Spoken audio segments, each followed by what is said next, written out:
Hello guys, आज हम class 10th exercise 1.1 का क्वेश्चन नंबर 4 कर रहे हैं। तो हम स्टार्ट करते हैं।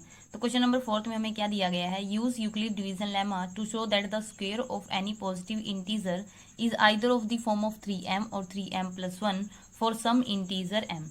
ठीक है, तो हम यूक्लिड डिवीजन लेमा का यूज करके दिखाना है कि कोई भी पॉजिटिव इंटीजर या तो 3m या फिर 3m प्लस उसका स्केयर करें तो 3m और 3m+1 की फॉर्म का होगा, वेयर सम इंटीजर m और m हमारे पास कोई इंटीजर है। अब देखो यूक्लिड डिवीजन लेमा में एक बात है, a is equal to b q plus r. Simple सी चीज़ है ये, a is equal to b q plus r. वही बस एक एग्जांपल दोबारा ले लेते हैं। जैसे 16 लिखा तो 3 5 जा 15 और हमारे पास रिमाइंडर बचा 1, तो यानी 3 इंटू 5 प्लस 1 अगर हम करें तो हमारे पास 16 आ रहा है। यही बात a is equal to b q plus r alphabetically इन्होंने बोल रखी है। अगर हम ये बात ऐसे बोलें तो ये भी बात सेम है, मतलब दोनों ही यूक्लिड डिवीजन लेमा। मतलब यूक्लिड डिवीजन लेमा ये कहना चाहता है कि divisor multiply quotient plus remainder करें तो हमारे पास डिविडेंड आता है। ठीक है, तो 3 इंटू 5 प्लस 1 तो हमारे पास अगेन 16 आता है।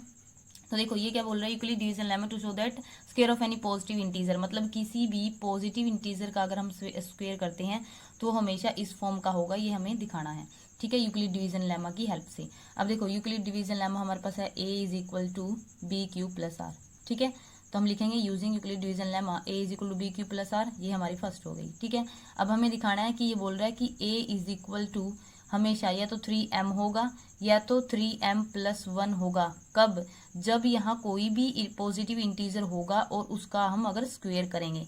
पिछले क्वेश्चन में था हमारे पास, जो क्वेश्चन नंबर 2 था, उसमें हमें सिंबल बोला था कि पॉजिटिव ऑड इंटीजर इस फॉर्म का होगा, 6q+1 6q+3 6q+5 का।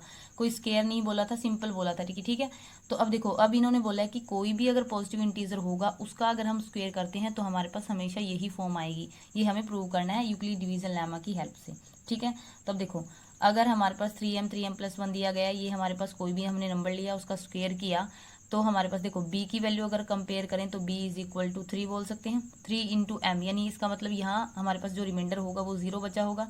ठीक है, और यहाँ प्लस यहाँ 1 बचा होगा। ठीक है, तो b की वैल्यू तो 3 है। अगर b की वैल्यू 3 है, ऑन कंपेयरिंग अगर हम देख रहे हैं b की वैल्यू 3 है, तो r की पॉसिबल वैल्यू क्या होगी? हमेशा जो ये होगा ये से छोटा ही होगा, सॉरी मतलब जो रिमाइंडर होगा डिवाइजर से छोटा होगा। 3 हमेशा मतलब रिमाइंडर से बड़ा होगा। 3 बड़ा, अगर ये 3 भी हुआ तब भी आगे चला सकते हैं ना उसको, 3 1 जा 3 फिर 0 आ जाएगा। अगर ये 4 होता तो 3 1 जा 3 अगेन चलाते, यानी रिमाइंडर 1 बच जाता। तो हमेशा हम ये बोल रहे हैं कि रिमाइंडर हमेशा छोटा होता है इसकी वैल्यू से। तो हम बोल सकते हैं कि आर की वैल्यू हमेशा बी से छोटी होगी। ठीक है, तो आर की वैल्यू हो सकती है 0 1 2, या तो ये पूरा पूरा चले या तो रिमाइंडर 1 बचे या तो रिमाइंडर 2 बचे। अगर यहाँ पूरा पूरा आया तो 3, अगर तो अगेन चला सकते हैं ना इसको। अब इसको चला क्यों नहीं रहे? क्योंकि यहाँ 1 रिमाइंडर बच गया है, मतलब 1 बच गया, अब ये चल नहीं रहा। अब अगर इसको यहाँ मतलब कि अगर ये 3 बचा हुआ होता तो 3 1 जा 3, तो रिमाइंडर अगेन 0। ठीक है, तब हम आगे मतलब आगे चलाते इसको। ठीक है, तो बी की वैल्यू हमारे पास 3 होगी, आर की वैल्यू हमारे पास 0 1 2। अब हम देख लेते हैं, हमारे पास थी फर्स्ट, फ्रॉम फर्स्ट में हमारे पास क्या था जो हम लेके चले थे, क्योंकि उन्होंने बोला है यूक्लिड डिवीजन लेमा का यूज करना है, तो हमें वही लेके चले हैं, a is equal to b q plus r. ठीक है, तो फ्रॉम फर्स्ट से a हमारे पास एज इट इज लिखा, b के प्लेस पे हमारे पास 3 चल रहा है तो 3q प्लस आर। ठीक है, r के प्लेस पे हम क्या लिखें, फर्स्ट हम पुट कर लेते हैं, put r is equal to 0। ठीक है, r के प्लेस में हमारे पास r की पॉसिबल वैल्यू है 0 1 2, तो हमने लिखा 0। ठीक, अब इन्होंने क्या बोला था, square of any positive integer, तो इसका स्केयर करना पड़ेगा, तो हम क्या लिखेंगे, स्क्वेयरिंग। स्केयर की बात की है तो स्केयर, क्यूब की बात करें तो क्यूब कर दो, स्क्वेयरिंग बोथ साइड। ठीक है, स्क्वेयरिंग बोथ साइड करेंगे तो हमारे पास क्या होगा, ए स्क्वेयर इस साइड तो, और 3q प्लस 0, 3q प्लस 0 हमारे पास अगेन कितना होगा 3q, तो डायरेक्ट कर देते हैं 9q का स्केयर। ठीक है, आप देखो ए स्केयर इज इक्वल टू 3, 9 को हम कैसे कैसे लिख सकते हैं, 3 इंटू 3q स्केयर लिख सकते हैं, तभी ये 9 ही है, मतलब 9q स्केयर ही है।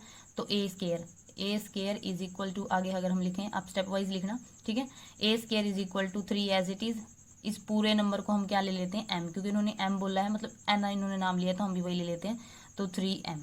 ठीक है, वेयर आप लिखेंगे कि m क्या है, where m is equal to, m किसकी वैल्यू रखी है हमने, 3q स्केयर के प्लेस पे हमने m लिया है। ठीक है, तो 3 इंटू m। तो ठीक है, जब हमारे पास रिमाइंडर 0 होता है तो जब हमने मतलब रिमाइंडर 0 रखा है, 0 होता है तो हमारे पास ये फॉर्म आती है, तो हम बोल सकते हैं square of any positive integer हमारे पास इस फॉर्म का होगा। ठीक है, उसके बाद अब put r is equal to, r के प्लेस पे अगर हम 1 रख लेते हैं, put r is equal to 1 in first, जो हमारे फर्स्ट चल रही है is equal to b q plus r. अब देखो a हमारे पास एज इट इज बी के प्लेस पे 3q प्लस आर के प्लेस पे इन्होंने 1 मतलब रिमाइंडर अब आर की जगह 1 रख रहे हैं।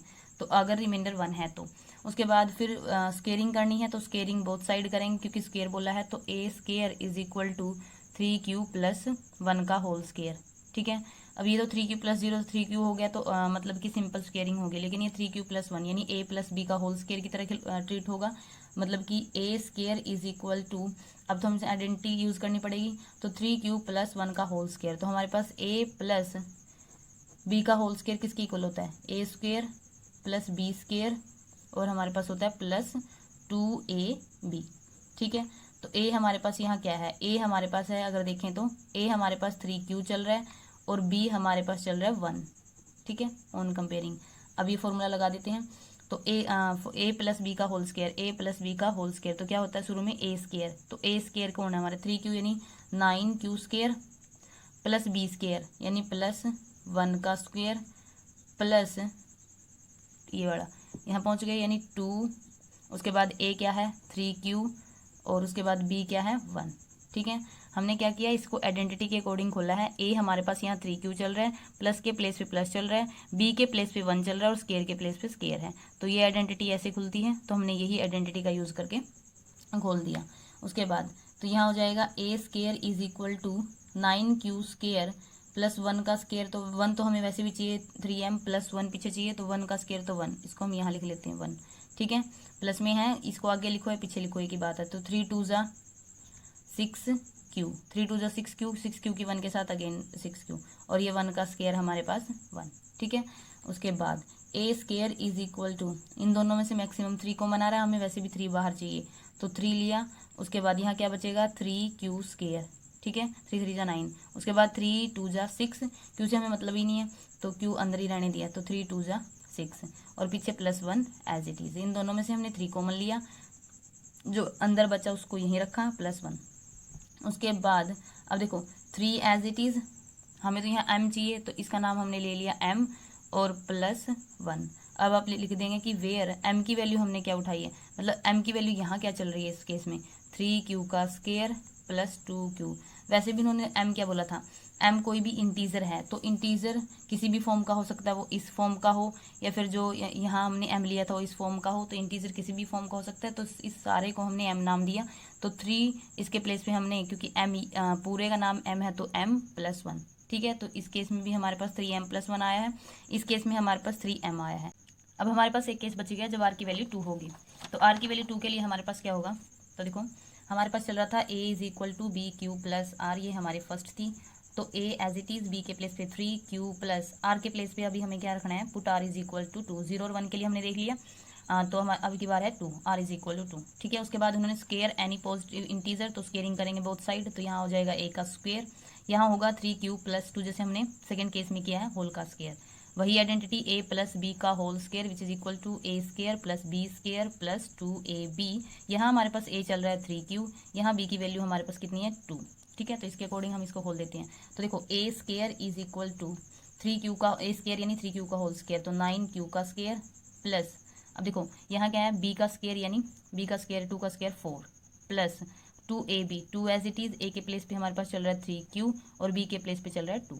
ठीक, उसके बाद a square is equal to 9q square plus 4, यहाँ हो जाएगा 3 2 ज़ा 6, 6 2 ज़ा 12, 12q। ठीक है, इन दोनों में से 3 कॉमन आ रहा है और बाद में प्लस 4 बच रहा है, लेकिन प्लस 4 की तो हमें ज़रूरत नहीं है, या तो हमारे पास आंसर आई 3m या फिर 3m प्लस 1। इन्होंने मतलब कि सीधा ही बोल रखा है कि स्क्वेयर करें किसी भी यानी पॉजिटिव इंटीजर का तो हमेशा 3m और 3m प्लस 1 की फॉर्म का ही हो, इससे अलग ना हो। तो इसको ऐसे बनाने के लिए हम क्या करेंगे, a स्क्वेयर हमने लिखा 9q स्क्वेयर प्लस 12q। ठीक है, इसको आगे लिख लिया। 4 को हम कैसे लिख सकते हैं, 3 प्लस 1, मतलब कि 4 अगेन मतलब 3 प्लस 1 अगेन 4 ही है, तो 4 को हम 3 प्लस 1 लिख सकते हैं। ठीक है, उसके बाद ए स्केयर ऐसा क्यों लिखा था कि कॉमन आ जाए। अब इन तीनों में से क्या कॉमन आ रहा है, 3 कॉमन आ रहा है, तो हमने 3 को बाहर लिखा, तो 3 3 ज़ा 9 क्यू स्केयर, तो यहाँ हमारे पास होगा 3 4 ज़ा 12 यानी क्यू प्लस, उसके बाद 3 बाहर गया तो 3 1 ज़ा 3, पीछे प्लस 1 एज इट इज। ठीक है, हमने इन तीनों टर्म में से 3 कॉमन लिया तो हमारे पास ये बचा। अब देखो ए स्केयर इज इक्वल टू, यहाँ हमें 3 चाहिए प्लस, इसको हम लिख देते हैं 1 क्योंकि हमें यहाँ m चाहिए, प्लस 1 हमारे पास पीछे है, तो लिख देंगे हम वेयर m की वैल्यू अब की बार हमारे पास कैसी है 3q square plus 4q plus 1। ठीक है। तो हमें यही दिखाना था जब मतलब कि कोई भी पॉजिटिव इंटीजर का अगर हम स्क्वायर करते हैं तो वो हमेशा क्या आएगा 3m और 3m+1 की फॉर्म का आएगा। ठीक है, तो हमने तीनों केस के लिए सोल्व कर दिया।